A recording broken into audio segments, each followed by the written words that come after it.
Hey, good morning, Misfits. It is May 27th, 2020. It is the 461st episode of The Daily Awakening that started off on May 18th, 2018.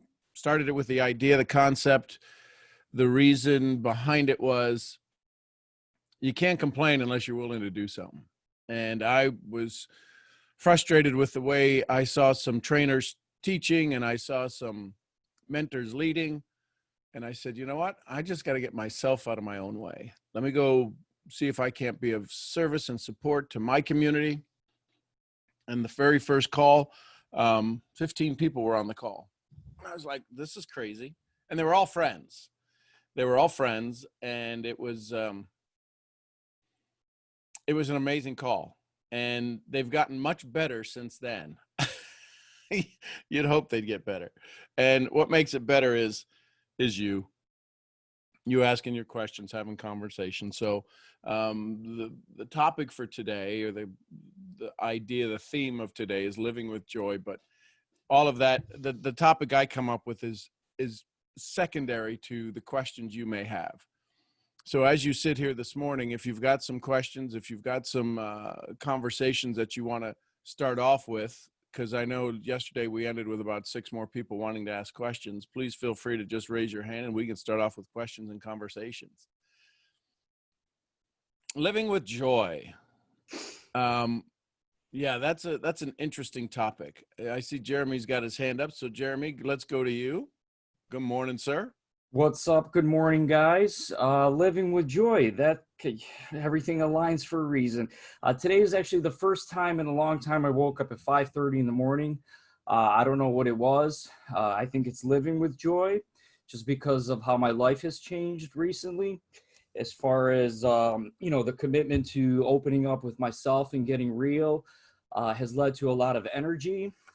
And yeah, so I woke up early. I'm currently doing a coaching class online. So I got up, I started watching some videos with that, took a walk outside, and was excited to get on. So yeah, I am definitely living with joy.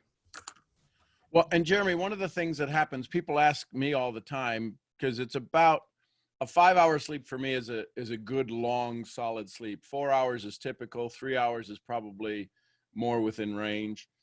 And it's because you just get up and you go, and are you living on your battery, or do you have an alternator that works, that charges you? And too many people don't have the alternator that works. Yeah, I mean, I definitely think establishing healthy habits is my alternator. I have energy pretty much until I go to bed. And I could not do that without having the healthy habits. So, I mean, getting real with yourself, finding your higher power, that is great energy, and that could keep you going and get you up in the morning for 4 hours, 6 hours. And then you can run out of gas, so you have to know how to use your body and figure out the circuitry to optimize it at so your battery's at 90% at its lowest, 80% at its lowest throughout the day. Yeah. And again, healthy habits are important. Moving a little bit, water, healthy food. People don't realize that probiotics are wildly important just to life and all of that good stuff. So I appreciate you being here. I appreciate you having the courage to step up and make some changes and start doing some trainings, because we need it. There's too many places out there for people to go and not find good stuff. I think we need to put some good places out there for them to find some good stuff. I appreciate that. And thank you, guys. Thanks for being here. You bet. Thank you. Let's go to Bakumi. Where's that big smiling face of Bakumi? Bakumi. Hey, Sean. Hey, everyone. Good morning. There you are, my love. Good afternoon, everyone. I really wanted to ask you a question, Sure. Please. So yesterday I felt like I was really off. Yep. But then it was like it wasn't like I was sad, and it wasn't like I was joyous. It was just like, I don't know, I was just feeling I just felt really, really weird. And then I started to ask myself questions, like, because someone I was talking to someone, I was like, hey everyone, I was talking to someone and they were like, your energy's really high, and I was like, what are you talking about? Because I'm just talking to you, like, but I felt like my energy was low. So then I started to ask myself the question of like, what is energy? Is energy me, or is energy my emotions? Is energy what I'm putting out? Like, is it like I can control my energy, or is it just who I am? Like, I don't know. I started to really overthink what energy actually means. So I just wanted to ask you, please, what would you define energy as? And is it like I can, because someone else said on the call yesterday that you can change the state of your energy, but then I was like, and he compared it to water, like you can compare it to, like you can change it to steam and ice. And I was just getting more and more confused. So I was like, I was writing in my journal, I was like, I just have to ask you, like, what would your perspective of energy actually be? Is it like who I am, or is it like I can change it, or is it like my emotions? Like, what would you say it is? If I were to ask you, what beats your heart? I would say God keeps me running. So there's your energy. What you decide to do with your heart is based on the brain. The heart only has one thing that it wants to do. It's all of the emotions, anger, joy, love. Listen, we've identified 35,000 emotions we can name. Mm. Those are all just definitions of a state of being, a state of mind. What's the space between you and me? Like 1,000 miles. Yeah, but what's in between it? What's in between you and me? In that 1,000 miles of emptiness, what's between you and the screen? How does the light from how does the light from the screen get to your eyes? Energy. Yeah, there's got to be something that carries it. How does the light not fade? It may get smaller, right? That's perception. If you went to the other side of the room and you left the computer where it's at, the phone where it's at, you'd still see it. You may not see it clear, but how does it still get to you? It gets through energy. Wallace D. Waddell says there is a thinking stuff from which all things are made that permeates and penetrates the inner spaces of the universe. A thought held in that substance produces the thing held by the thought. Energy is everywhere. Energy is the sun. When you step outside and the wind blows, is that not energy? Don't people turn that into electricity? Oh. I can't wait to hear what those mean. I feel like it's starting to click. Okay. Because I hear people talk about vibrations and frequency all the time, and it's like I feel like I've lost track of like what the original meaning of it is. Yep. So that makes so much more sense. Like it's just me, and I can shift it however I want. Yep. When they produce electricity, when they produce electricity at the power plant, when you plug in, does the wall socket say, what do you plug it in? No, you plug it in a phone or a lamp or a fan or a heating pad, right? Mm. So it matters not. It's how you decide to use the energy, but energy is everywhere. Okay. All right. When the wind blows, some people turn it into electricity. Other sailboats turn it into fuel for a sailboat.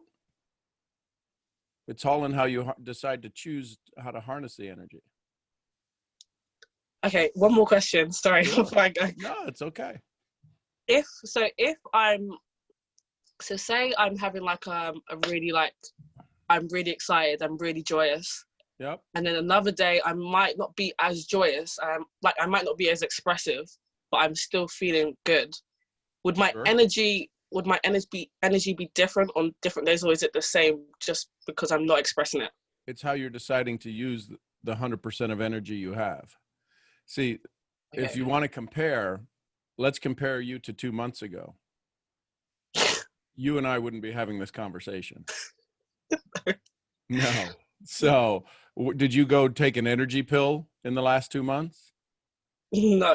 You did, what you did do is you chipped off a lot of the stuff that was draining your energy. And so now you sit here with a question asking about energy, where before you didn't think you had the courage to have a conversation with me. You didn't think your problem was worthy of dialogue.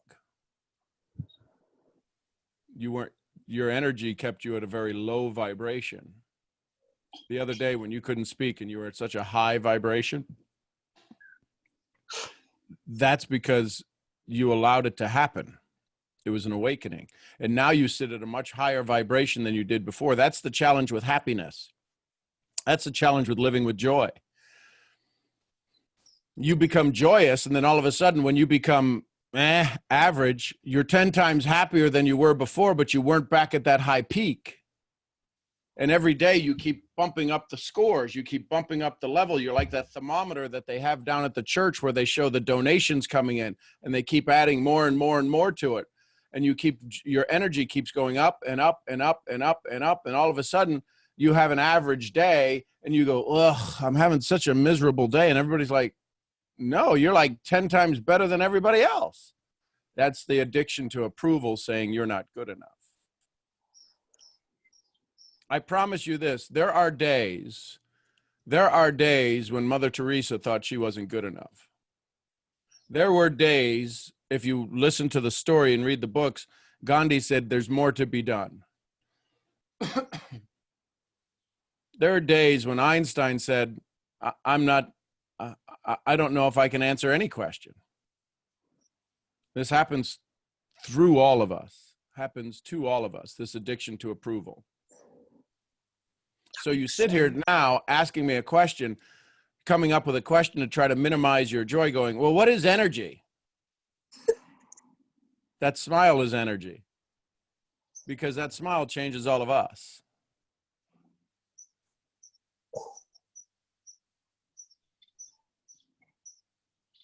That makes so much sense. Oh my God. Because I was literally thinking, like, it was almost like a question of like, am I allowed to feel this way after I had gone through what I went through on last week Sunday and my awakening? Sure. I was and the answer to that's what? Yes. Mm-hmm. That makes so much double sense. Toothpicks to the yes. Yes. Oh my God. Thank you so much. Oh, now, see what's happened? Bakumi, walk yourself in journaling, walk yourself through what just happened in the last 4 minutes. You had to stop thinking of something, and you had to start allowing something else. What I'm hearing is that you had to stop with the download of I don't know, and start with the upload of I do know, and my smile is as much energy as I can transmit.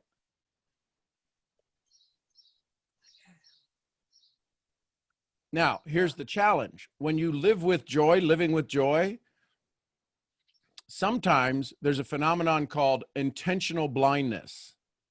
And the phenomenon of intentional blindness means I can't see it. I won't see it. I don't have time to see it, even though it's right in front of me.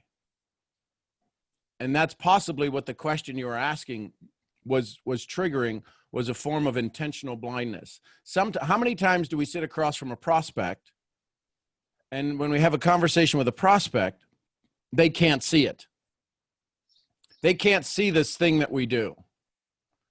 They can't see this idea, concept of success. And we're sitting there going, why can't they see it? It's right here. It's a phenomenon called intentional blindness. Their reticular activating system has been so wired, so triggered, the RAS has been so set up for them to avoid success, they can't even see success.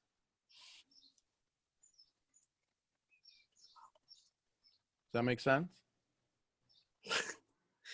Yeah. My mind is like, yes, like this is it. This is it. Thank you so much, honestly. I'm literally just writing down everything you said. Cool. But thank you so much. Thank you. Oh, thank you so much. You're welcome. Well, now remember, you got to give yourself credit. You're the one that did it. I kind of gave you, I gave you an answer that makes sense to me, but you still had to turn it and make it make sense for you. So you're doing all the work too. Thank you, Pakumi. There you go. I was like, who said that? I was like, who said that? Pakumi said that. Yay! Nah, I thank myself. Thank you, Pakumi. Good. See, that's energy right there. That statement is energy. You now know the secret. Shh, don't tell anyone. I won't. Thank you, Sean. I love you, my dear. I love you too. Let's go to Julie. Julie in Belgium. Good afternoon, my dear. Great morning. Well, it's afternoon here. Hi, Yes. Sean. Hi, everyone. Hello, my love. How is everyone doing? Outstanding. I wanted to share actually, and today I was feeling kind of tired because I had a wonderful session yesterday with Sean. And, you know, there's the past days, I think this is like my third or fourth session that I'm doing with Sean. And there's like been so many releases and like breakthroughs. And it's funny because this show is called like the Daily Awakening Call.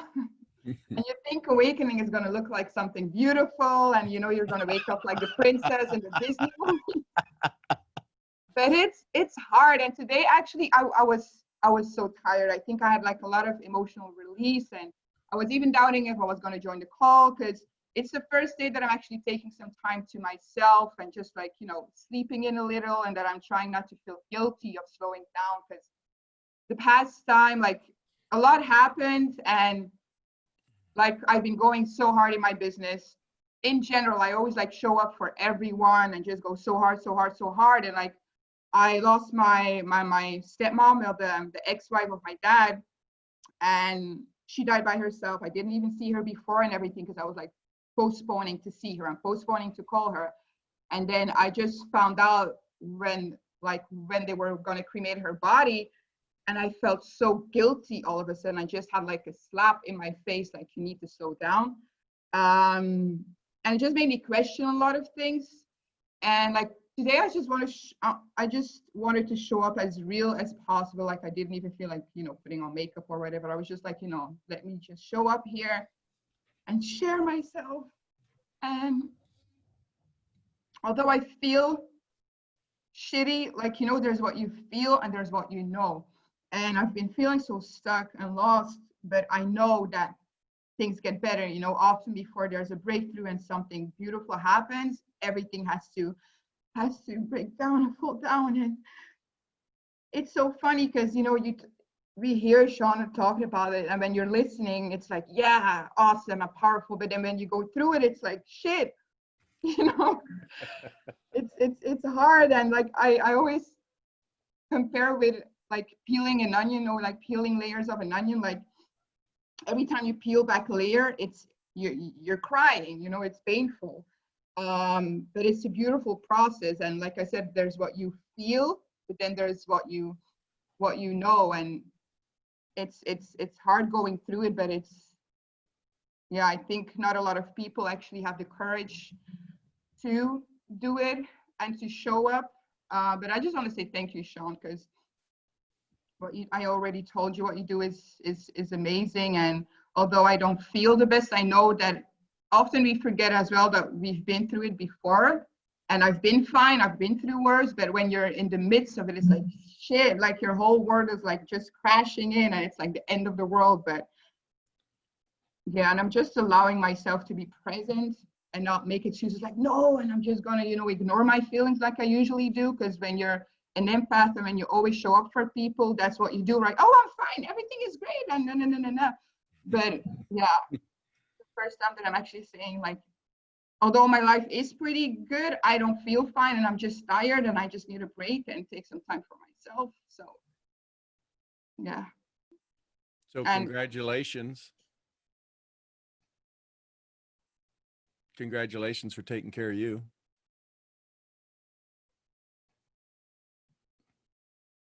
thank you.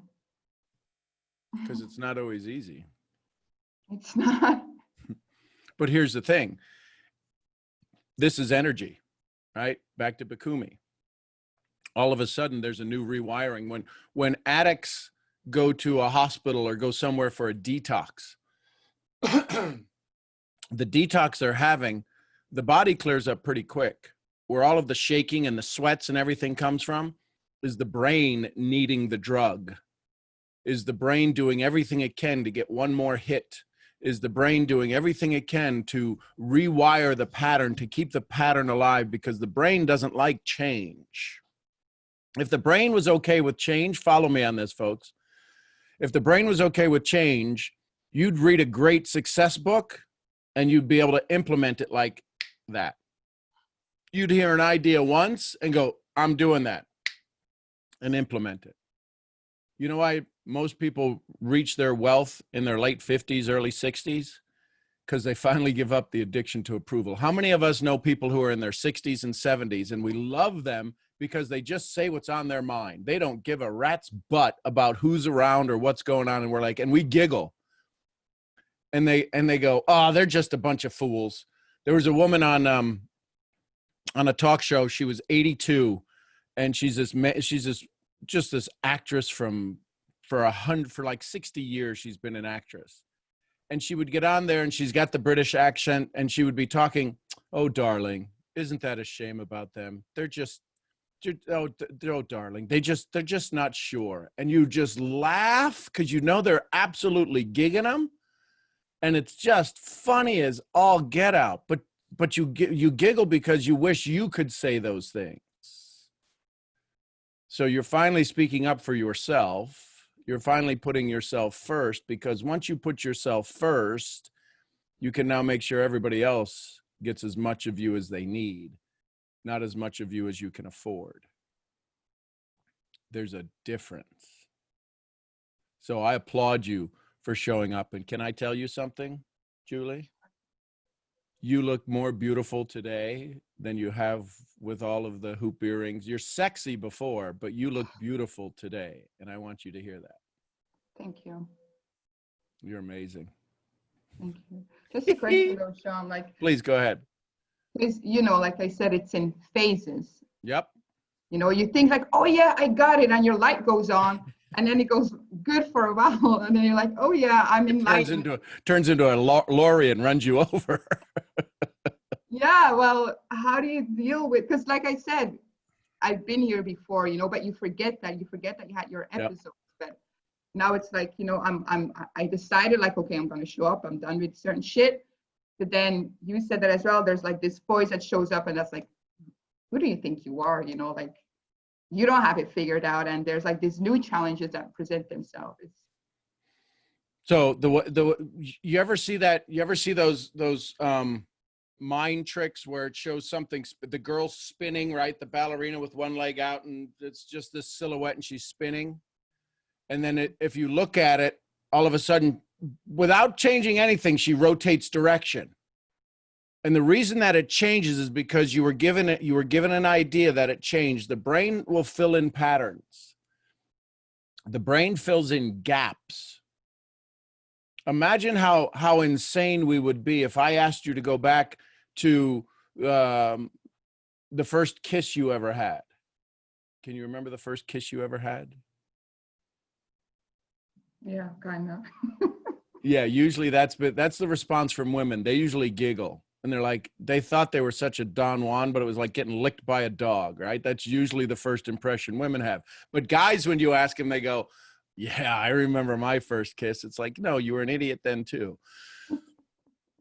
The point is that can you imagine what the brain just did, it filled in, it didn't go through every piece of history between now and when their first kiss happened.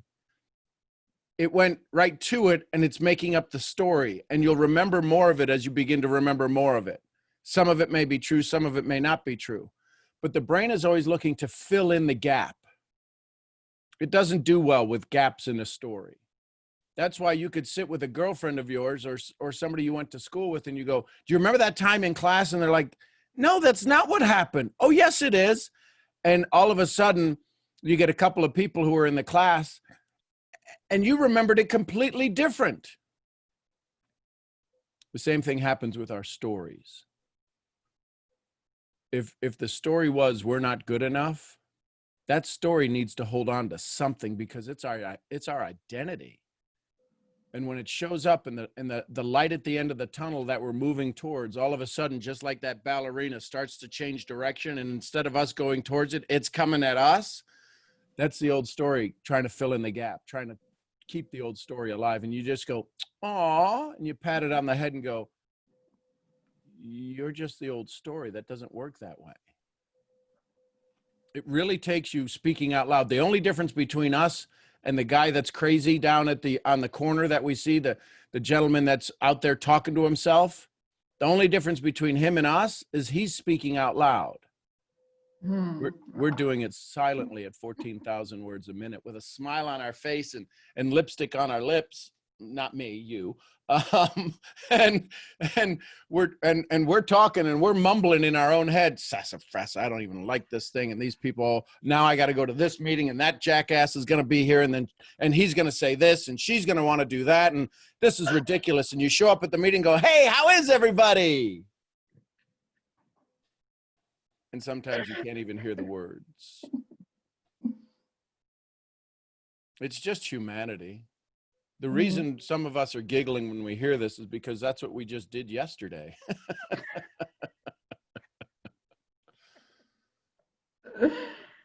But what if we showed up and we gave everybody, right? Remember, we're giving them what? Oh my gosh, here's the Academy Award. You're the biggest jerk ever. Here's your Academy Award. And now all of a sudden we're looking to give people gratitude for them being them and not being the way we want them to be. Yeah, I love that. See how your energy changed? You're sitting there now a little bit joyous. This is what happens when you get around birds of a feather.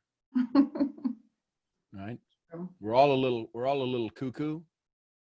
And when we decide to live in joy, we become really cuckoo.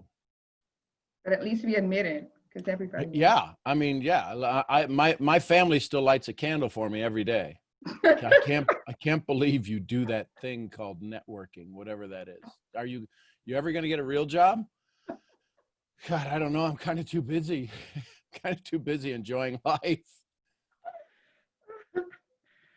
Yeah. Does that help, my love? Absolutely. Last question, like, because you talk about journaling a lot, like, how exactly do you do that? Is it just like writing down your thoughts? Because even in journaling, I feel like I'm like, you know, addicted to approval. Like, I'm writing down what people would like me to say or write. So like, how do you? What happens is it's critical that you, as you begin the process, if it's not something that's normal for you, journaling is your thoughts. And you'll be surprised what you journal. I would encourage you to journal and then read what you journaled and ask yourself this question: who wrote that? This is a huge process. Listen, you talk to any of the gurus, you talk to any of the people, you read any of the biographies of Edison, of Einstein, of Benjamin Franklin, all of the greats, right? Gandhi, Mother Teresa, they all spent quiet time. And everybody spends quiet time, and a lot of time that it's spent in doubt. Am I good enough? What's the next thing? And sometimes these people are wildly aggressive. Right? If you read Edison, right? Tesla used to work with Edison. And supposedly a lot of Edison's ideas came from Tesla. And Tesla was this young engineer. Well, why do they always show pictures of Tesla sitting somewhere? I've never seen him turning a wrench. I've never seen him with an apron on. I've never seen him in the middle of doing something. I've always seen pictures of Tesla sitting. Why is that? Because that's when thoughts come to them. That's when awarenesses and awakenings come to them. In the doing, sometimes our doing creates doo-doo. Yeah, I just said that. Is your doing making your doo-doo? I love you even more for this now. Somebody's going to put that in a t-shirt. So sometimes in your quiet time, it's okay to have a conversation and ask, listen, if you've ever said, I wish I could stop my thoughts, how many of you ever said, I wish I could stop my thoughts? Yep. Put a T in the chat if you've ever wanted to stop your thoughts. It just proves we're not us. The us that wants to stop the thoughts is not the one creating the thoughts. Einstein said, the challenges that are man-made can't be solved with the same mind that created them. Wow. So if you're sitting there with the idea, I need to stop my thoughts, well, who's doing the thinking? And then we give it a name. We give it the monkey mind, right? We could give it the squirrel. We give it all kinds of names. Yeah, Stephanie is talking about Eckhart Tolle, The Power of Now, and some of his readings. Listen, there's only 26 letters in the alphabet. Eckhart didn't make them. I didn't make them. Einstein didn't make them. Benjamin Franklin didn't make them. Everything we got is borrowed. And a lot of it comes from these guys, right? The ones who had some of the first thinking going on, the Manual and Marcus Aurelius and Epictetus and Seneca, the Bible. All of these things, we've been studying these things for thousands of years. Why haven't we figured it out yet? Because we think the environment changes who we are. Joe Dispenza says your personal reality makes up your personality, or your personality makes up your personal reality. Yesterday when we chatted and you got a little emotional, why was emotion in that room before, or were you the emotion in the room? Because otherwise you'd be sitting there in tears now if the emotion was in the room. Wow. Yeah. Right? So your personality makes up your personal reality. And now you sit there in joy in a state you desire to be more of. This is for everybody. You sit there in a state to be more of. So now your personal reality, your personality makes up your personal reality. And it's always walking this fine line. Corinne, the books were The Essentials of Marcus Aurelius.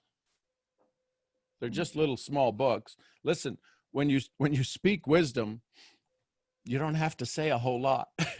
And the other one is The Manual by Epictetus.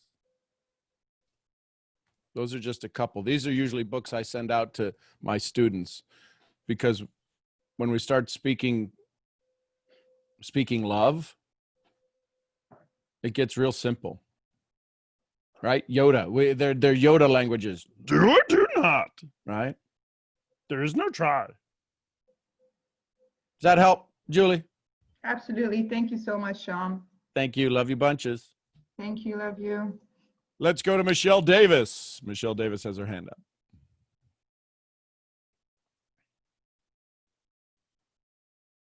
Good morning. Hitting all the wrong buttons. You know how my brain has these little gaps and needs to be filled. Going back to Bukimi. Yep. Like all my life, everyone always said, like, what are you on? Because I was always hyper, like adrenaline. Hang on just a second, Michelle. Can I tell you, you look absolutely amazing this morning. Well, thank you. There's a light in your eye. Now I know there's a reflection on your glasses. Everybody's going, that's a reflection. You gotta have. But no, on your glasses, even behind the glasses, there's just this light in your eyes. So I just wanted to say that. So good morning, and thank you for showing up. Thank you. I prefer to at least show my face when I talk when I can. And thank you for that. That makes you feel good. Makes me feel good. Makes me feel good too. Good grief. Now I forgot what I was saying. I'm not used to that this early in the morning. Oh, back to bikini. So everybody's always like, what do you want? Because I was always hyper. Right. And now since my awakening, I'm not. And I know a lot of it is because my thoughts are not racing a mile a minute. Mm-hmm. Well, I thought they were a mile a minute. They were like 10,000 miles a minute, actually. But I can control them. So now I feel this calmness. So now my brain's looking. Well, one of the questions I had with Bikini is, does everybody have this energy and it's all just suffocated with issues we're holding on to? Yeah. Okay. Yes. The answer to that is absolutely 100%, without a doubt, categorically, yes. Okay. Then explain to me why I went the opposite. Like, why am I not? And I noticed Bukimi has been calmer since her awakening. So if Why you why did we flip? So if you study sound, high vibration has a limited of distance. When you look at radio signals and you look at these guys, K-band radios, and where they bounce signals off of clouds and they can connect around the world. And I'm trying to think of what the name of those radio folks are, because there's a community of them. But when a signal is a slow vibration, it can penetrate the earth. High vibration can't penetrate the earth. Slow vibration can. They did a study back in during World War II. They were sending low frequencies through the earth to China to try to disrupt their mental state. So when you start to slow down your vibration, it can carry so much farther. This is why when you hear the overnight radio DJ voice, you hear the guys in the morning and you hear the guys in the rush hour traffic, and those guys are kind of high energy, and they're always doing stuff, and they got sound effects, and it's constantly drawing you, right? Because you're in the middle of traffic and you got traffic going on, you got to do all this. But you get to the guys that, hi baby, you get to the Les Browns. I'm your DJ. There's nobody before me, there's nobody after me, and I'm the best there ever was. And there's this radio overnight DJ, and they call it the DJ voice. And when you speak in the DJ voice, you give people the chance to pay attention to the moment. So what's happening now is everybody's going, what's changed with you? You've decided to be able to be on the frequency called you and not 1,001 others. Okay. So your words carry more weight now. And what's happening is people have a tendency, right? If you showed up with purple hair, people would be a little freaked out. They'd go, that's cool. I'd never have the courage to do that. And they'd come up with 1,001 reasons to have a conversation about your hair. But since this is not physical, they start to blame something because the energy that their body, has anybody ever heard somebody say to you, have you lost your mind? If you've ever heard somebody say, have you lost your mind? Type LM in the chat. Have you lost your mind? Listen to me. Listen to what lost your mind means. Lost your mind means the way they saw you. You didn't lose your mind. Listen, follow me. You have lost your place in their memory. And then they go, you've lost your mind. Parents would say that to their kids. Have you lost your mind? They've lost you in their memory, meaning I've lost my mind of you. You can't lose your mind. Your mind is the archive of everything that's ever happened to you, said to you, been done to you, you've ever thought you thought. Mind is the archive. This is why it's so challenging when we go to set goals. We have nothing in the future and we have nothing in the past that says it. We have only this moment. And since we don't stay in this moment, we can't get to our goals because it's the only place you can get to your goals. So when you show up with this change, when Bikumi shows up with this change, people are like, have you lost your mind? What are you doing? You haven't lost your mind. It's I got it. you lost your place in their mind. So you Their show me- up is here, it more like their memory of me? yeah, they're Oh, because and their expectations? imagine if how many of us, listen, how many of us, some of us have friends that have done this. How many of us have had somebody go off to another country and they come back with that accent and you go, you're so full of crap, your eyes are brown. But they'd be talking with the accent and they'd be going along and everybody'd be like, oh yeah, oh no, I picked up the accent. I can't get rid of it. It's like, what are you talking about? You're from the Bronx. And it's just as fake as that. We know it's not true. And what everybody around you knows is that this new calm you is not true to them. And therefore addiction to approval shows up. They start telling us you're different. Why are you different? What you're like, what, man, I liked you the way you were before. Addiction to approval. Get back to your old self. I don't care how much crap it brought you. It brought me a calmness. So I do my best to show up at every event just a little bit different each time. It keeps them off guard. But yes, it is, they have lost their memory of you and they're trying to get it back because the brain doesn't like change. It's always trying to recognize the pattern. And when Michelle Davies shows up, she shows up like this. And when you show up, hey, how are you? Come on, let's go. You need a drink or something? Let's go. Let's amp this baby up. I like it. I like it too. Thank you, whoever that was. Yay. Y'all get this? Does that help, Michelle? Cool. Moshe, good morning, Moshe.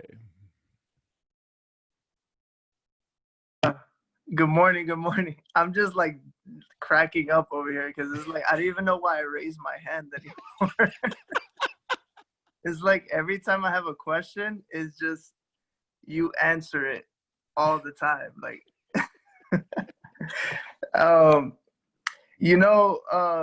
to what Michelle was saying, I can relate a lot to that. I've always been the opposite. So I've always been the calm guy, that super calm and collected, speaks very low and slow. And I always mistake that to be like, a disadvantage. Obviously, we were speaking about this yesterday.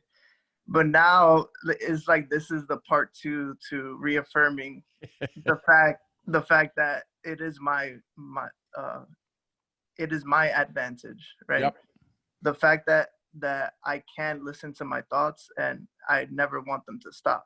Right. So, you can be calm and have a burning fire inside of you and let that be your driving force. So, I kind of just wanted to share that with Michelle because you just keep answering all my questions.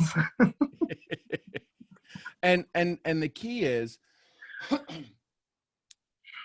to in a dialogue, listen to this, folks. In a dialogue, it's our desire to attract somebody's focus. We want them to think about things they've never thought about. It's wildly difficult to get people through dialogue to simply exchange ideas and allow them to do new things. It's what we hope for in a presentation. That's why a very dear friend of mine, Lisa Grossman, would say, more conversation, less presentation. I So like that. when we have a dialogue, and a dialogue means it's two ways. Most people have presentations that are monologues. They speak, they shut up, you speak, you shut up, they speak, that they bump into each other. If your presentations turned into dialogues, you really wouldn't need a presentation. Hmm. Look at that smiley face. And I like it always. What's interesting about what you're saying is, sometimes we say things and we don't realize what they mean to us after certain years of saying them over and over again. Yep. And I would always tell people, don't let the voice or the face fool you, right? Right. I I would always tell people that, because a lot of people thought that just because I had a nice voice, I had a nice demeanor, that I would not be able to kind of check you, you know. And it's that thing where people put you in a box and they think that you're a certain way, and so therefore they believe that you're going to be some sort of yes man or pushover. So that, like, it's so awesome to realize that now, even here, going through these calls and being in this community, you know, that we can be very courteous and nice and gracious, but not be a pushover, not be a yes man, Yep. not be put in a box by anybody but yourself. And the way that you deal with not being a yes man is by asking them, that's an interesting perspective. Tell me how you arrived at that. And then watch the smoke pour out of their ears. Because most people are looking to have a conflict, not a conversation. Yes. Now, man. in sales, the sales usually doesn't start until friction happens, because Yes. sales is a transference of enthusiasm based on Zig Ziglar's definition of it. And most people aren't enthusiastic about buying something they've never bought. Yes. So in doing such, when we become very good at saying no to their mess, they can finally hear our message. That's so true. I was actually talking to Leo about this, since we used to sell cars, and there'd be a lot of people that would come and they would just want to know price, Yep. right? And I would say, well, hold on, let's get to know each other first, because this is not just a sale for me. This is a relationship that we're trying to create here. Yep. Because I want you to keep coming back, right? For us to create that bond, and more times than none, it would, instead of friction, it would become a union between them and I. And the other thing is that anytime anybody has to speak, we're all in a profession typically of sales or training or something, some form of relationship. I've never seen a rich monk, right? You don't get rich by living in a cave. You're going to have to interact with people, and every one of us needs sales. It doesn't matter the business we're in or what we're teaching or training. Always. We all need some kind of sales. Yes. So that being said, the thing that's most important is being able to create the relationship. So in order to create the relationship, there's a preconceived notion of how they believe the relationship is going to start. How many of us have ever gone into a department store, and what's the thing that every salesperson asks? Every person asks the question, can I help you? And you say, no, I'm just looking. So we have this back and forth, this binary dialogue. So all that being said, what happens is that we need to be in a place that causes us to change the way we have an opening conversation. Yeah, I like it. So that being said, when you walk up to somebody, you could say, is this your first time here? And most people go, no. And then you get to say, well, welcome back. And that changes the introductory dialogue. So how can we start off the dialogue in a way they're not predicting it? Because most people are looking for a conflict, not a conversation. I 100% agree with you. Cool. Does that get you started this morning, Moshe? Oh yeah. Love you, brother. Love you too. Thanks, man. Let's go to Fred. Good morning, Fred.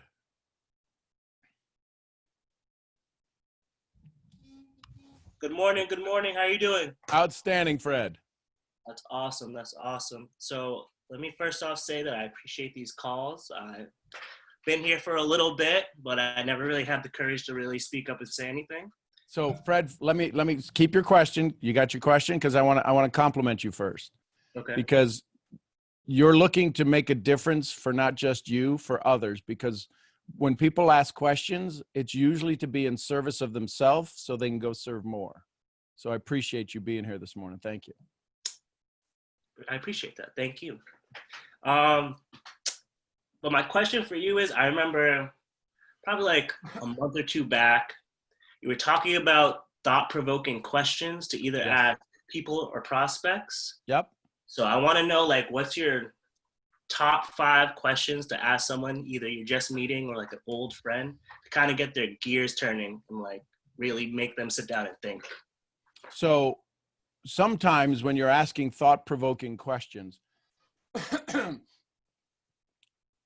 how much thought it provokes is based upon the connection that exists. So because you mentioned a couple of different things. If it's an old friend of mine and we're within face-to-face, my hand usually goes on their shoulder and I ask them a simple question. Hey, do me a favor. Why are you today? If I'm sitting with a prospect, I would ask the question, where's the better place to be than here? Well, wait a minute. They sat down with you. Why would you ask them where the better place is? Because that gives me an idea where the conversation needs to end up, with a clear roadmap to the better place than here. And it also tells me a lot about whether they're a person, a people person, whether they're it reveals, right? Who you are speaks so loud, I don't need to hear what you're saying. So there's 2 questions. Another question is, if you had 72 hours, who would you need to say goodbye to? I like that one. Right? The challenge is most people get sad because they never had a chance to say goodbye. Fred, you want to know the real hard secret? Let me hear it. They never said hello. Mm. Mm. Mm. Fred's going, oh, wow. I guess I asked for it. I guess I'm getting it. So, right. But these are simple questions that they're simple, but they are profound. You have to sit and listen to the silence then. Can you sit in silence and listen to your own thoughts? I'll ask people, when's the last time you sat in silence and had new ideas? And then another question is when I sit with a prospect is, when's the last time you were on a winning team? Folks normally need to go back to grade school to get that question. And what I mean and what I mean by that is a winning team, not where you won by yourself. You do that every day. When's the last time you were part of a collaborative community that had a similar goal in mind that worked towards a common end? Some people go back to university when they played football or they played baseball or they played tennis or the chess club. Some go back all the way. They got to go back all the way to junior high. And the reason I ask that question is because all of a sudden we're now asking people to join us in a community in your business, whatever your business is, but there's more than you on your business. There's more than you on your team. And so now you're going to introduce them to a winning team. Do they have the mindset capable of remembering what a winning team looks like? Because what happens in traditional business when you're on a, quote, team? It's who's gunning for who. Who wants to impress the boss so they can get the raise?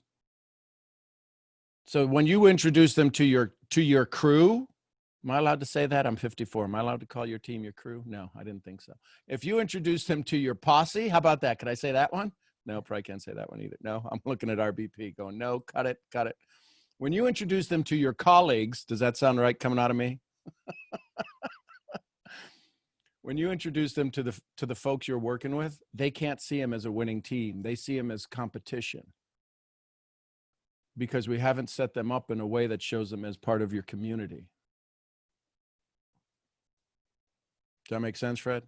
Yeah, most definitely. Yeah. My daddy said if it makes sense, it'll make dollars. Does that help you, brother? Most definitely. Thank you. Well, Cool. I have one last. Oh, Sure. yeah, Go ahead. One, backtrack a little bit with the if you had 72 hours question. What was the Yep. last part? You said 72 hours, then decide based upon the energy of the person. If you had 72 hours, who would you need to say goodbye to? And then what was the second Yeah. part? The other part of that is, or who do you need to say hello to? I'm taking notes of all of this. Yeah, you should. It's listen, everybody, the 104 of you amazing, incredible souls that are on here. I'm only telling you what I've used. I'm not telling you theory. This isn't some kind of BS I'm pulling out of my butt going, you should try this and let me know how it works. I'm just giving you what a farm boy from Ohio with a 0.9 grade point average has been able to leverage and turn into some pretty amazing success. And I'm just getting started. And my last question is, I left the room when Julia asked this earlier, but she asked you a question about journaling, because I know me, myself, I need to start journaling more. Cool. I can't even remember what she asked, but she asked, so how do you start journaling? What do you journal? Just your thoughts? Do you journal? What do you journal? The challenge is that if it's new, here's the good news about journaling. It's powerful. You know what the bad news is about journaling?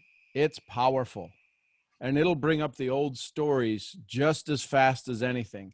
Because the reason that journaling works is the kinesiology, the actual integration of thought turning into a result instantly.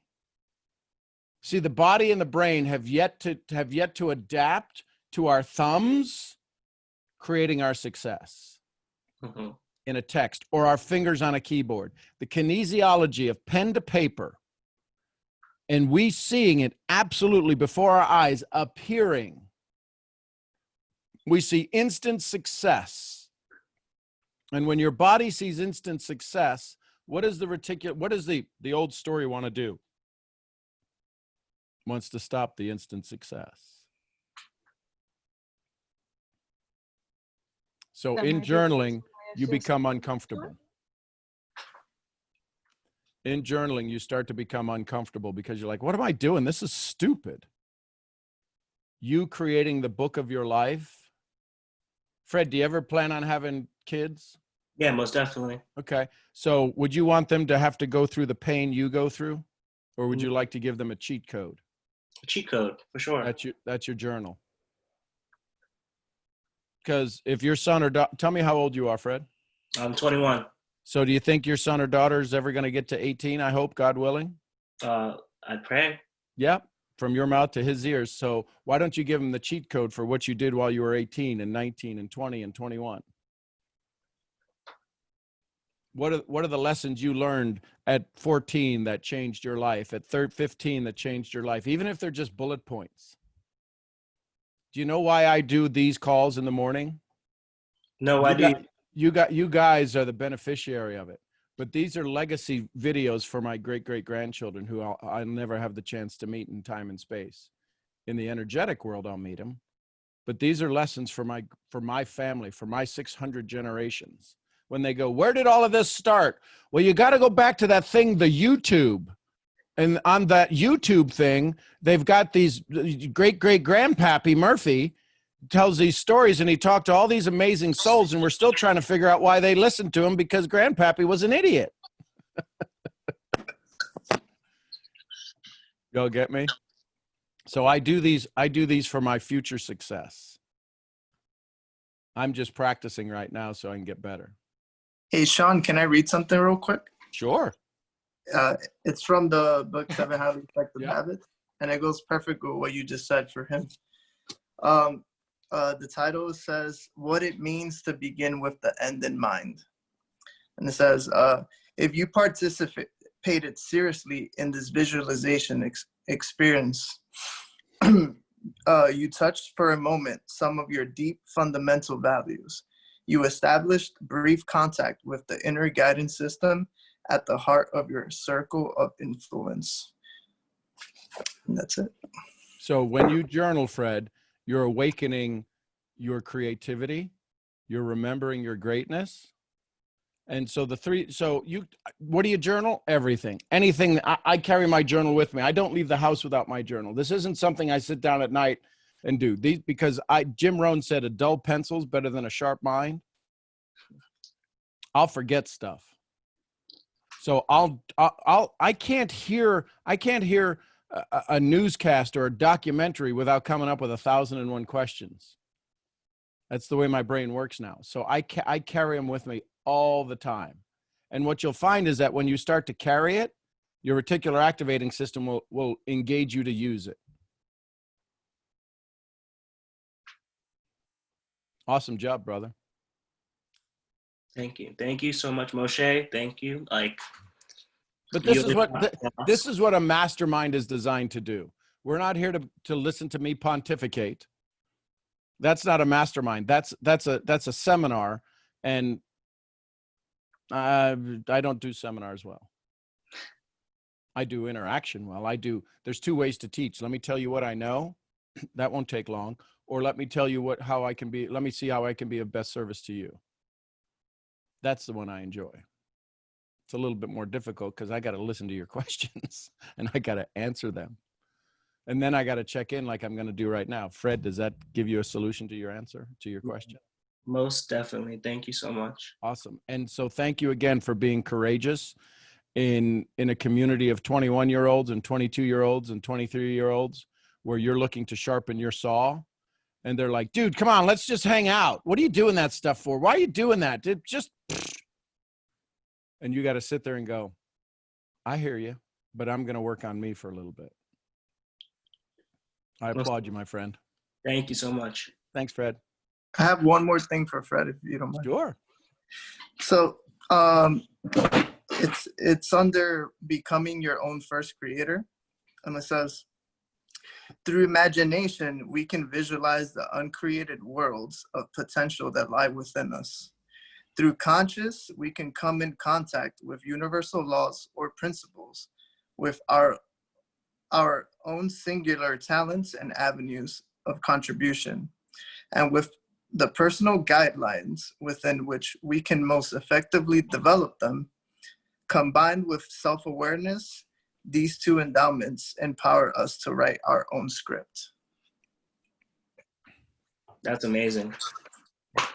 Because Fred, right now, you're the accumulation of everything that's happened to you. And here's the hard part. As you sit here before us, as I sit here before you, I'm probably 98% everybody else's ideas. I've been, after 54 years, been able to get 2% of my own thoughts mixed in this whole mess. Right now, you're probably at 99%, 99.9%. As you ask these questions that you just asked now, you begin to think for yourself. Everything that you have, the shirt you have is not yours. You didn't make that, right? No. The shoes you have on, the chair you sit in, the room you're in, these are somebody else's ideas of what a room, a chair, and clothes and shoes and a computer look like. Yeah. Do you realize how much of our life we buy somebody else's ideas? In real world. We buy what's cool. We buy what's in. We buy what's trendy, or we buy what's not trendy to stand out. But we're always buying somebody else's idea. And then we sit down and we go into personal development and we go, I'm going to have my own idea. And your brain goes, who are you going to buy it from? Whose idea are you going to buy? Whose next seminar? Whose next ebook are you going to buy? The challenge is that when we buy those things, we're buying somebody else's gold, and it's rare that we turn it into our own. When you ask me these questions, I do my best to give you the gold in a liquid form so that you can solidify it. You can turn it into what you want, not what I gave you. It's like, oh my God, I just asked, what are the 5 questions? Now it's going off the deep end. No, not at all. Not at all. But you get it, right? So I want you to turn that stuff into yours. And the way it makes it real easy to turn it into yours is when we give recognition to where we got the source. Listen, I had a conversation the other day on this morning call, and this guy, Sean Murphy, I asked him 5 questions. Here's the 5 questions he gave back to me, but here's how I heard them. And it just, it awakened me to a whole new level.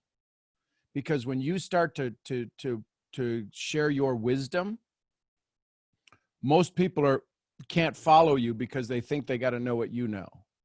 Mm.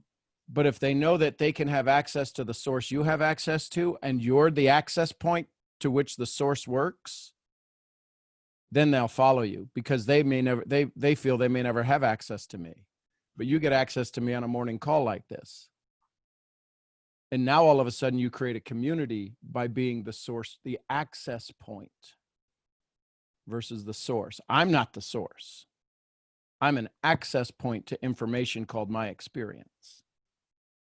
If I sit here as if I'm the source, there'd be 2 of you on here, and they would both be me from my computer and my phone. Nobody else would be on here, because nobody would have the time to listen to my bullshit. So I sit here as an access point to information, not a source to information. Does that help? Most definitely. Awesome. Appreciate Love you, you. brother. Love you too. Have a good day. Yeah, you too. Thanks, Fred. I love what we get to do. Good morning, Dakaya. Good morning. So I don't have a question anymore. Thank you, Julia and Michelle and Bakumi, for all answering that.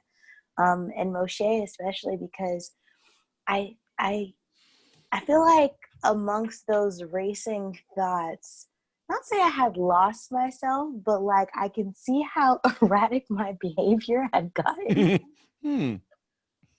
Shocking. Oh my gosh. And that's why you got Granny. Exactly. And I feel like in these past few days, I felt like more like myself. Hi, Bakumi. I felt more like myself than like anything else. And it's been really interesting to see how other people's reactions to me. Thank you, Julia. Because my grandma just kept staring at me. She's like, "Are you okay? Are you sure you're okay?" Because I've been binge watching Avatar like intensely, and it's been helping me a lot. So if you guys want to watch that, but my grandma was just like, "Are you sure you're okay? Like, you've just been so calm, you've been so still, you haven't been talking much." I'm like, I feel perfectly, like, I feel great. I feel like the most like energized and stuff that I've ever felt. I was like, if anything, I'm like a little bit annoyed by the sun, but like not too much, because I don't know, heat does something to me. But yeah, even my friend, while we were in the car, she was like, "Are you sure you're okay? You look like you're bored." And I was like, "I swear I'm not. I feel perfectly fine." And so when you said when people say you lost your mind, they lose that memory of you, I think it's interesting because this is how, not say I used to be, but like this is how I used to be. And I guess that period of time is what stuck to them more because it was out of my normal. And so I thought that was really interesting to see. Yeah, cool. That was really it. But again, and the challenge is that we don't like to upset the apple cart. Mm-hmm. And when people who know us and love us ask us that, we try to do our best to make them feel comfortable, mm-hmm. versus actually saying, "Hey, I'm actually going through an awakening, mm-hmm. and I'm so glad you're here, and I'm so glad you're noticing it because it's working." Okay, I'll be sure to implement that. Because okay. Here's the thing, folks. When I work one-on-one with somebody, I mean, my students who pay a handsome sum, mm-hmm. I'll ask them, who's going to be jealous of your success, of your awakening? And we list out 20, 30 people, and we describe why they would be jealous, why they won't see us, why they won't allow us to step to the next level. Because now what happens is we've got to come up with the story. We craft a story customized to each of those individuals before we ever start your journey. Wow. Okay. Because if we don't do that, The second that we attain a new level, a new awakening, a new awareness, a new sound in our voice, right? Michelle says, I'm starting to slow down. And people are freaking out. We've got to come up with a story that allows them to understand the change that's going through, and that it gives you a chance to say, I'm continuing with this regardless of your input. And all of a sudden, people are now, if you ask for help, people are willing to help. But if you all of a sudden just change, right? If I walk out, if I leave, and I know I do this, it's the stupidest thing, but if I walk out into the living room with this and Mason's there, what do you think Mason says? He'd be like, are you okay? He's like, Dad, don't be stupid. What are you doing? And we're sitting in the house. I just turned my hat because I look goofy, right? Or if I wore it like this. What are you trying to be, 12? Right? There's all of these things because that's not me. God.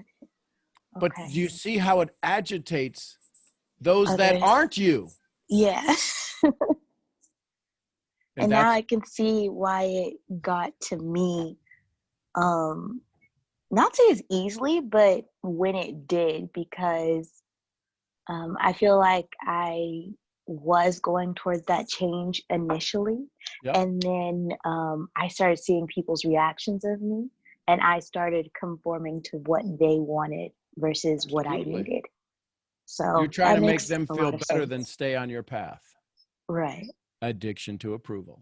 Exactly. And you know what, too? That was a question that that I wrote down for myself yesterday, was because they were talking about chakras and stuff like that. And I was like, in turning your back on yourself, what part of you has to die or something like that? Right. Yeah, it was intense. So, yeah. I'll be sure to develop that thought later on, too. So Okay. even in that statement about turning your what? Say that again. Developing my thought? Turning your back on I don't yourself. Turning your. yes. Doesn't that imply we're two people? Oh wow. I didn't even like. You see how we are we so let ourselves take away our joy. Oh, well, I just turned my back on myself. How the hell do you do that? And you wonder why you can't control your thoughts. You've been setting yourself up to be 55 people from the get-go. Exactly. So what happens is when we start to slow down, we start to coalesce. What does that mean? We start to gather together.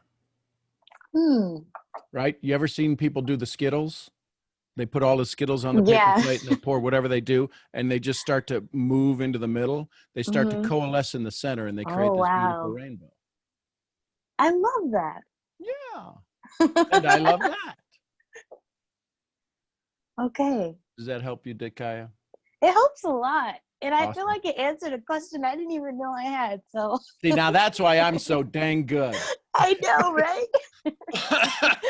And Grandma says hi, everyone. So she's been loving you guys, especially since my little, what should I call it? My breakdown, my meltdown. Your awakening. My awakening.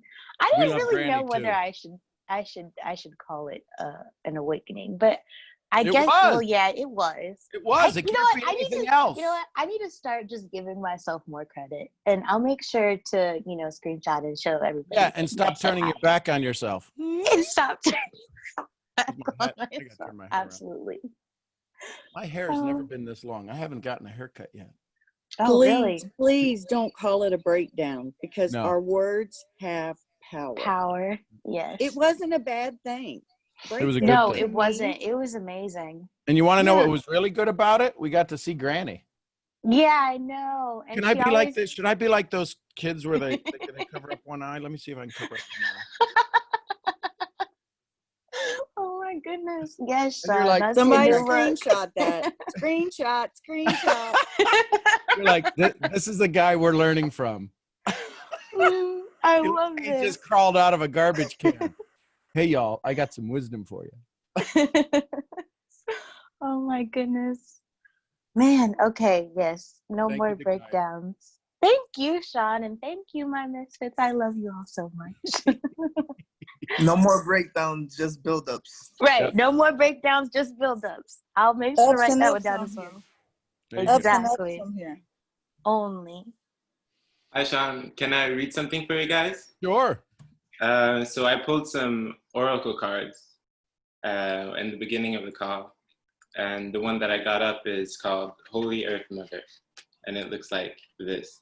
Aw. I don't know if you can see it. Yep. It's in Swedish, so I'm going to have to translate. So I'm sorry if it's a little Oh, no, broken. I speak Swedish. Go ahead. Fergie doogie, hoogie boogie doogie. Something like that. Okay. We travel through our mind's infinite corridors until we one day find the path that leads us to our heart. The one that is you for real has nothing to do with your personality or your prestations, your successes or your failures. The you that you think you are is an actor that plays a role that your soul has chosen. Your essence is soul, light, without beginning or end. You are an eternal spark of pure creativity and limited potential that longs to be expressed and to be filled. Your potential is your destiny, and it's waiting for you to call it. Trust in your heart and use its love and wisdom in everything you do. And that way, everything that you create and do is a true expression for your soul. It is through expressing your soul that you create lasting things. Be true to yourself. Yeah, and that's the message. Now, read a couple sentences of that in Swedish, please. Okay. Vi reser genom vår sinnes oändliga korridorer tills vi en dag finner en väg som leder oss till vårt hjärta. Det som är du på riktigt har ingenting att göra med din personlighet eller prestationer, framgångar eller misslyckanden. Det du som du tror att du är en skådespelare som spelar en roll som din själ har valt. That was like the first piece of it. So, ladies and gentlemen, what you just experienced is a difference between knowing and guessing. Listen, we heard the first part, we understood it, we enjoyed it. The second part was the exact same thing, but we could only guess what it meant. How many times is your prospect or the person you're having a dialogue with? Good morning. Good morning, Granny. Morning. Good morning, Hello, Grandma. Grandma. We love Good you. morning, Granny. We love you. We love you, We guys. love you, Grandma. Amazing. Well, Have a morning, beautiful Granny. Wednesday, Granny in the Grandma. house. Good morning. Granny in the house. Yo, yo, I'll be yo, by Granny, today. what's I'll up, blow my man? horn. So here's the thing. What was just said to us, one part we understood. The other part we guess we understood. But did you hear the energy with which it was said? It sounded good. We thought we understood. Here's the part. When you sit across from your prospect, can you at least sound good enough that what you're saying is good enough? They don't understand your comp plan. They don't understand the 75 ways to make money. They don't understand the ingredients behind your product. When people ask me what ingredients are in it, I'm all about ingredients. Do you take bad ingredients? No. How do you know if they're good ingredients? Well, they work. Then I'd suggest you try these, see if they work for you. I don't know. How does the comp plan work? Pretty good. How do you make money? Talk to people. Well, how much money can you make? A lot if you talk to more people. So when we heard it in Swedish, why did he understand it? How could he read it? Because that's what he understands. He translated it for us. Do we know that's really what it says? Or is just that him pontificating? And we saw a book, we saw a card, but how many of us had to believe what he was saying? It sounded good. How many times does your prospect have to believe what you're saying? And the challenge is that it's rare for you to believe in them more than they believe in them. You believe that it would be good for them more than it would be good for them. There's a huge difference. One is being pushed upon, the other is awakening them from. Y'all hear that? I believe this would be so good for you. That's an injected value. I believe you have the capacity to do anything you want. That's an internal value. If I get you to believe that you can do anything, guess what you could do with me? Anything. Thank you for sharing that card. The best. Good morning, Anne. Where's Anne? There's Anne. There's Good my morning, smiling. Sean, how are you? Outstanding, my love. Great. So I wanted to ask a question. So recently, my mind has been running from 0 to 100. Imagine that. That's shocking. It's more than 100, but let's just cap it at 100. Yep. And it's mainly like me shaming myself or me guilt tripping. Sure. Yep.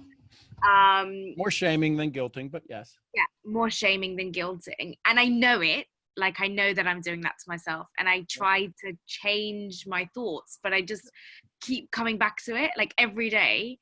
Like, okay, let me give you an example. So, for example, like yesterday, there was a call that I should have got onto, and I didn't, because I just knew that it wouldn't benefit me. Right. So because I always get on everything and I always try and complete everything to the max, I was shaming myself. Sure. And then ever since then, I've been creating scenarios in my mind where I would sort of like think of things that I would say to my leader that doesn't need to be said. Mm-hmm. And I just don't know how to like change that. Okay. So if you had to change it, what would you do?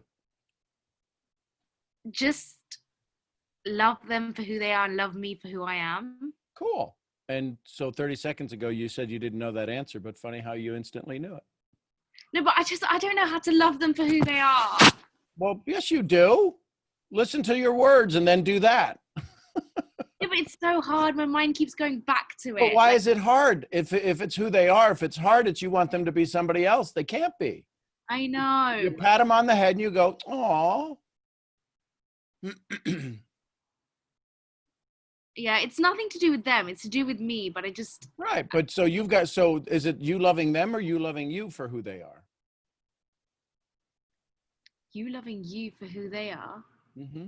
So you can't love you because they change your state of mind when you get around them. Can you love the change in the state of mind that you're around? You'll either do one of two things: live in that new state and love it, or change the way you operate around them and just stay in the state you love.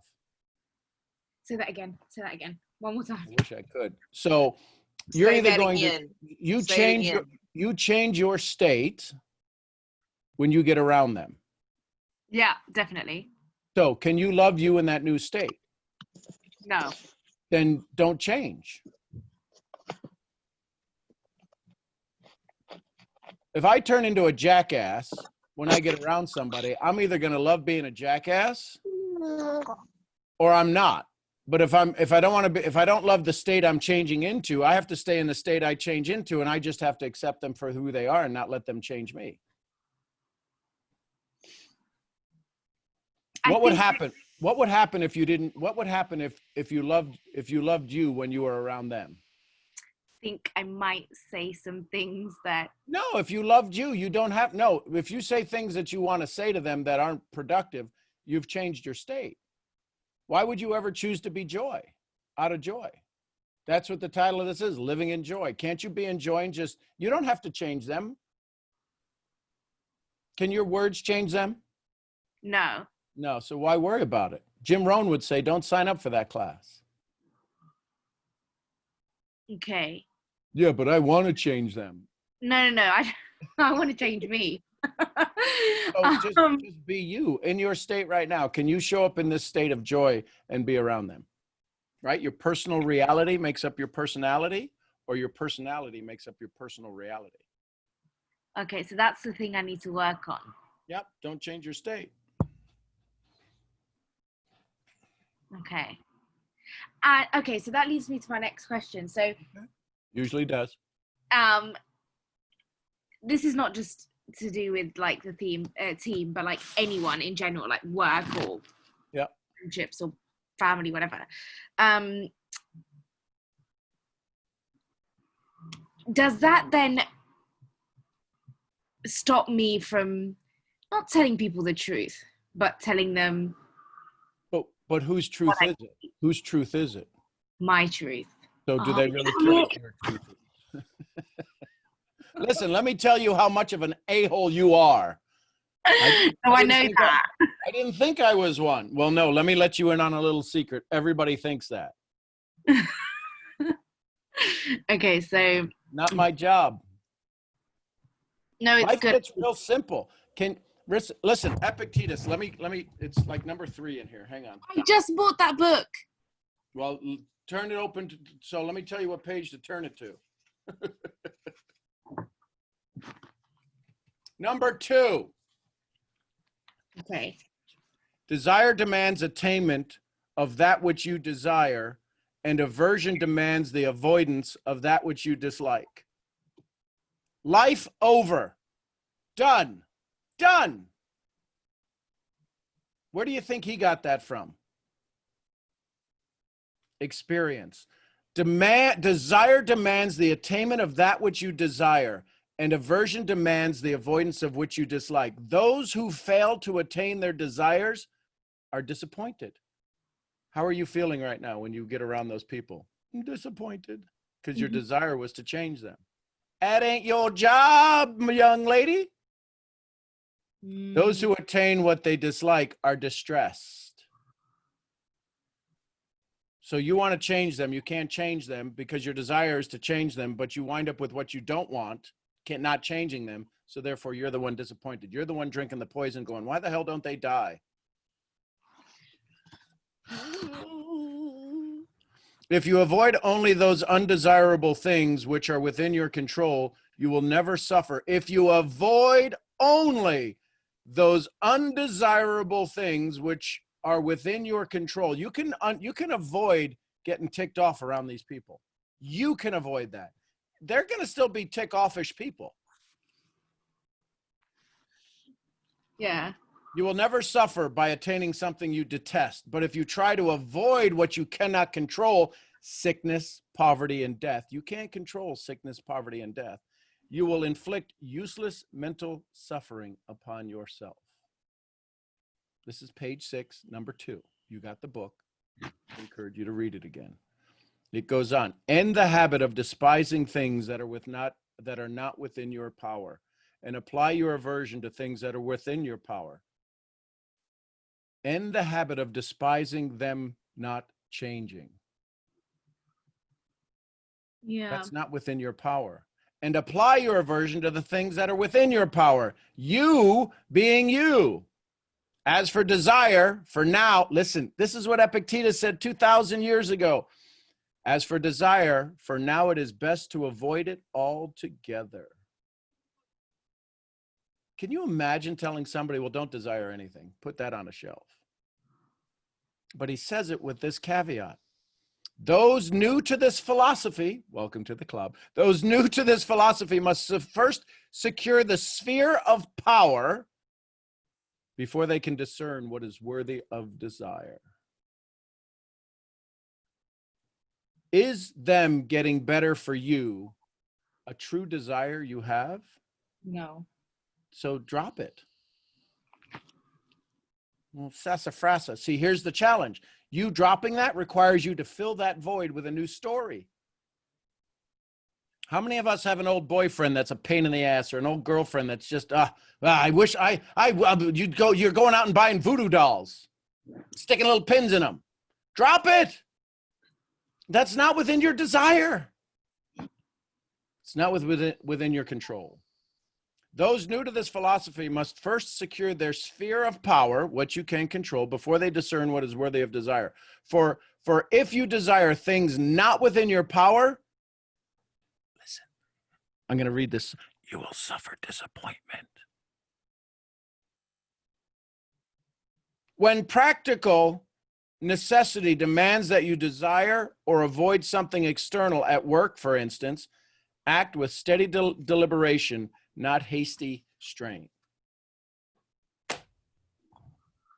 Sean, can I add to that? Sure. When I went through what I thought was my awakening in March, Yep. I went through this phase. Like, I thought I had a big awakening in March, right?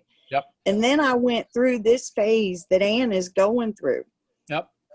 And then in May, when I had my true awakening, I see things now so differently, Ann.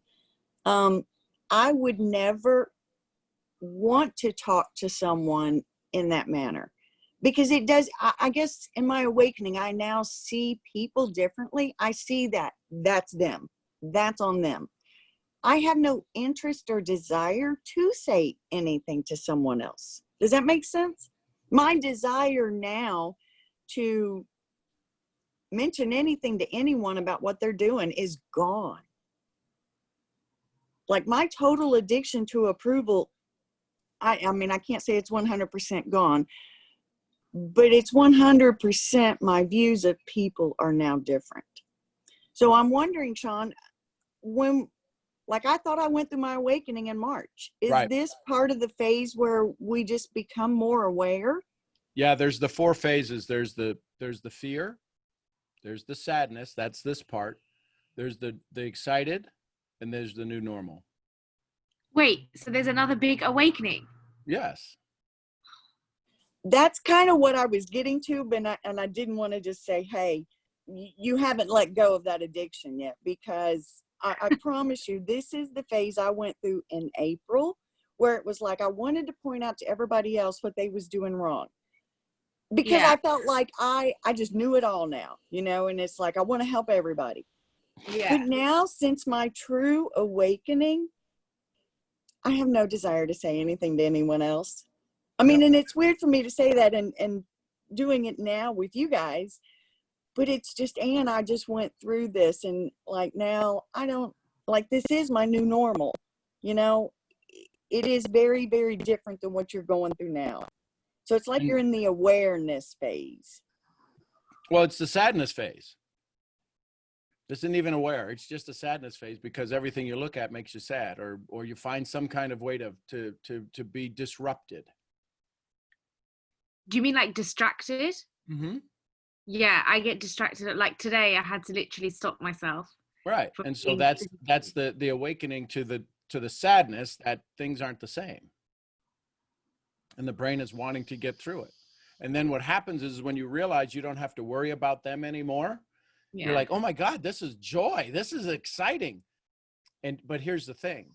We're always in this process. Whenever we're at a normal, we're going to have to, we'll wind up, the next phase, the next growth is another sadness, another fear, another sadness, another excitement, another normal. And then when you hit that normal, it's another fear, another sadness, another excited, another normal. It's just like the seasons. One follows the other. So here's the good news, Ann. You're in the part that is like the low part after the awakening. I broke through, and now all of a sudden it seems like everything's got poo all over it, and I'm walking around, everything stinks. Do you step in dog crap? What is it? Everything's got a stench to it. That's because that's the sadness of you awakening to the new excitement. It's right around the corner. Epictetus says it. Go back to page 6, number 2, and decide what's within your control. And then you'll realize there's not a whole lot you have to do. And the other side is more glorious than what you're experiencing now. I promise you. Yep. Can't wait to get to that side. And so the question is when do you want to get there?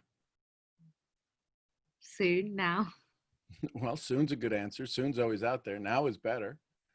So if you want to be there now, what's the state of this? What's the state called? The new excitement. Can you get excited about being in this moment? Yeah. So show me what excitement looks like in this moment. Like shouting? I don't know. You tell me. It's your moment, not mine. I mean, there are people in the house. But your smile shows it's a little bit more exciting. Yeah. It's a relief. You don't have to worry about what they think or about having to control anybody else. I'm going to dance after this, so that would be my excitement. There you go. Awesome. The phases, Bree, are fear, recognizing it, sadness. Oh my God, here's what sadness translates to. I could have been this way all along. Oh my God, why have I waited 10 years to do this? And then we beat ourselves up for that for a while. And then we're like, screw it. Oh my God, this is awesome. I don't have to worry about anybody, and I don't have to be a prick to anybody else. I can just be me. How they interpret me, that's their problem, not mine. And we give up a little bit of the addiction to approval. And then we operate at a new norm, and now everybody has a new memory of us. And then we go to the next level. When I started these calls back in December 18th, 2018, people are like, nobody's going to listen to you. You've never done this before. You've tried this before. You couldn't even do a live every day for 14 days. What are you talking about? How are you going to do a call every day? And how are you going to come up with content for more than 10 days? You're an idiot. Where were they wrong? John, can I add a few sprinkles to this ice cream cone? To support Michelle, I think ultimately what we get to is a place where we develop new habits that that put us in that experience that Michelle just described. I've adopted an acronym that helps keep me out of trouble when I'm urged to speak to somebody in some way. And the acronym is THINK. T, relating to is what you're going to talk about true? H, is it helpful? I, is it inspiring? N for is it necessary? And K, is it kind? And once you kind of get in the habit of running your mouth first through those criteria, you find out that, yeah, there's some times when you just want to knock the snot out of somebody that's being real stupid, but you end up congratulating yourself for being the person who, who is kind, who is thoughtful. And you feel an awful lot better about it. And I think that's what Michelle was referring to. So think. Is it true? Is it helpful? Is it inspiring? Is it necessary? And lastly, is it kind?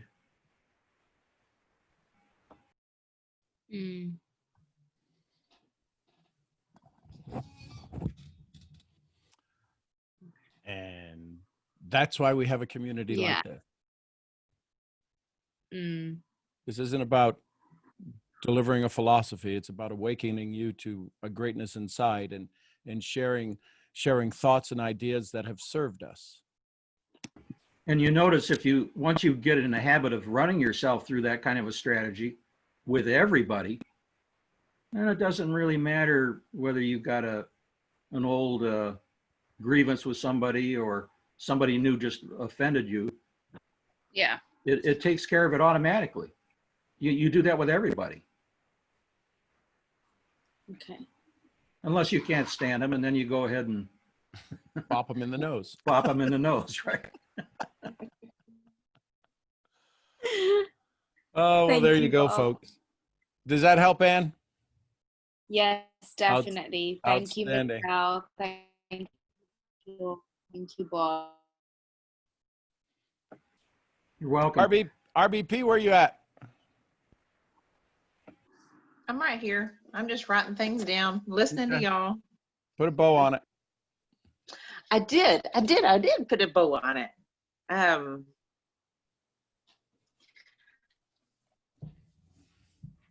There was a couple of things that stood out to me. I love these questions. I loved how you got to Ann on that awakening, or whatever we call it.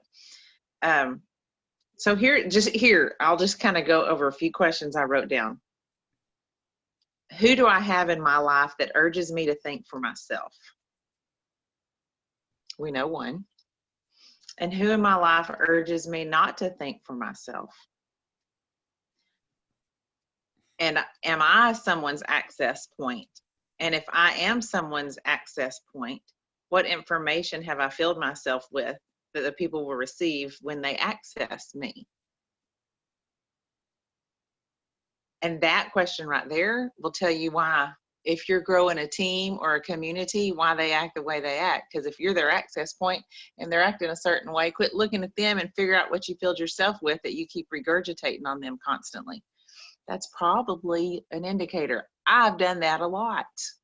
And I want to know why some people act the way they do. Well, they're around me all the time. Big clue. Maybe it's something I put myself that I keep spitting on top of them and they just keep regurgitating it back to me. Just a thought. So on my part, do I even want to be an access point? And what do I want to give if I even am an access point? What do I want to share? And where do I want to point them? And if I am an access point, how will they be able to see that I'm an access point? So do I have any key indicators that flag me as a potential access point? And if so, those key indicators are going to determine who's coming to access me. So if you wonder why you keep attracting certain kind of people, there's another way to look at that. And the information we access from others, is it the actual information or is it their interpretation of information? And do I want their interpretation? So I wrote caution that someone else's interpretation of information might not be the way God will show me the same information. So big caution, underlined it in pink, like that's huge right there. And it's the same thing when we're talking, when we're listening to Sean. He might have information and the way he interprets it is exactly how he needed it. And that's just because that's how he needed it doesn't mean that's how I need it or you need it. But he shares it to get us to think for ourselves to determine how we needed that information or if we even needed it. Do y'all see how he's warped my brain, y'all? Oh my gosh. Sean, you've just made a mess out of me even more. Thank you. I like it though. This one hit me, and whenever he was talking to you with, we change our state when we get around some people. And if we don't like who we are, then why do we change? And that's the addiction to approval. So then why even change? What is it that, are you doing the waiting room, Sean? Yeah. Okay.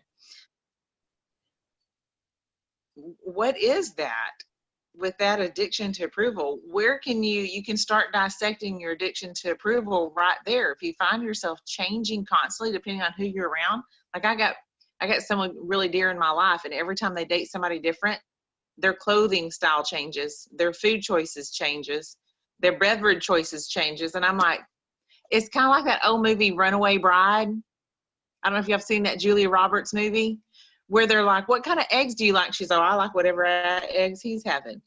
And she finally had to quit and just go by herself one day and try every kind of eggs to determine which one she wanted, because she could not determine that, because every person she dated, she changed. So it's the same thing when we're around people. And is that inconsistency attractive at all? Because exactly, Ann, if you're that inconsistent and someone's, you're trying to build a team or a business or whatever, and you're so inconsistent, you can't help but go, oh, I like that over there and I like that over there. You are showing no stability. There's one thing about Sean, he's consistent. And I'm learning, getting over my addiction to approval bit by bit by bit shows me more consistency. And the more consistent I am in who I am and being me, people come rushing to me because it's stability in their minds. because consistency oftentimes equals stability. And their lives are so willy-nilly crazy, all that stuff, that they're looking for a place that's stable. That's why we flock to Sean. That's why we flock to certain individuals. That's why I caution you as to who you flock to. You need to make sure that they're stable and they don't give the appearance of stable just because they say the same lines over and over again. That doesn't mean that's stability. You know, a kid will ask you 500 times for the same kind of candy. That's not stability. So you got to determine there. And then I wrote and I underlined, don't change my state. It's not my job to tell people who they are. It is my job to choose joy and remain in my joy. And then I wrote down, and my brain kind of took a little for a second. I wrote, can I list my distractions that cause me to pull myself out of joy, to allow myself to be pulled out of joy? And I wrote down some things. Y'all don't need to know all that. That's personal. But I wrote down some distractions. And then I wrote down these. What is the definition of a distraction that I need to stick with for now? And if I need to know the definition of my distraction for now, then what's my focus? And that will determine my distractions. So then I have to begin with the end in mind. What do I want my end result to be for now? And then I got to reverse engineer to determine what would be a distraction. And the reason I'm having to do it all like this is it goes back to what we started with. But that's so broad to me that I have to start getting kind of finite with my thoughts. And in order to do that, I got to reverse engineer into that. And I got to figure out what's my end that I'm trying to get to right now. Why am I sitting on these calls listening to Sean? What am I trying to find or help him, get him to help me in my brain get to? Am I just listening to him? Am I accepting his philosophy? Am I developing my own philosophy? Am I trying to share and deliver philosophy? Do I even need to deliver philosophy? Am I just, what is that pinpoint there? And do I even need to worry about that, or shall I just remain kind and loving and continue in joy? So my brain kind of did the whole wow throughout the whole thing. But as I do that, it was kind of an exercise to let my brain run in a controlled environment, to realize remaining in joy, anything that takes me out of love and joy and kindness, is a distraction, period. And if my end result is a particular thing, why is it a particular thing instead of just remaining in love and joy and kindness? Because then if I remain in love and joy and kindness, the end result can change. The end place can change, so to speak. Because for instance, when Sean and I drove to Vegas, our destination was Vegas. But I could choose to remain in joy going to and from Vegas, even though I don't like Vegas. So then the destination doesn't become a distraction. And I can sit in the now, and I can sit in the present, and I can just be in joy and love and kindness. I don't know if any of that made sense to y'all. It made a lot of sense in my head. And Sean's probably going, oh, dear God, we're going to have a call after this one. Probably so. So I don't know if any of that made any sense to you, and that was helpful in any way, you can let me know. But that's where y'all took my brain, and I appreciate that, because now when I hear y'all, I hear it in a different way. And when I hear thoughts come out of people's mouths, I hear it in a different way. And I'm not going to lie, another piece of vulnerability about me. There's been sometimes some of y'all ask questions, and Gigi has to message me, and she's like, fix your face, girl, you're showing it. And I'm over here kind of going, oh my gosh, I can't believe they asked that. And she's texting me, fix your face. I'm like, oh, smile. Smile. Because there's sometimes where I'm like, how'd you get that question? We done discussed that like 17 times.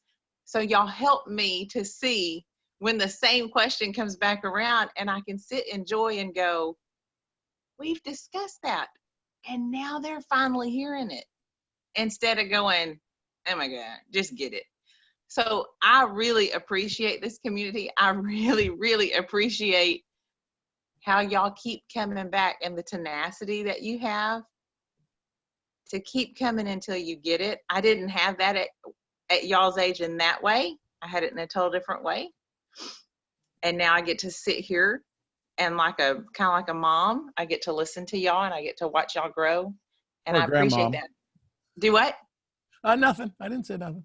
He better be nice, y'all. He better be nice. Grandma. Well, I am a grandma. I know. 4 grandbabies. So I thank y'all, and thanks for always letting me kind of, he is brave, Monique. He is very brave because I know right where he lives and I know which room he lives in, and I've got his wife's number and I can tell her to leave before I get there, and I'll just handle him. I will. No, I'm kidding. So I don't know. There you go, Sean. How about that? Awesome. There you go, folks.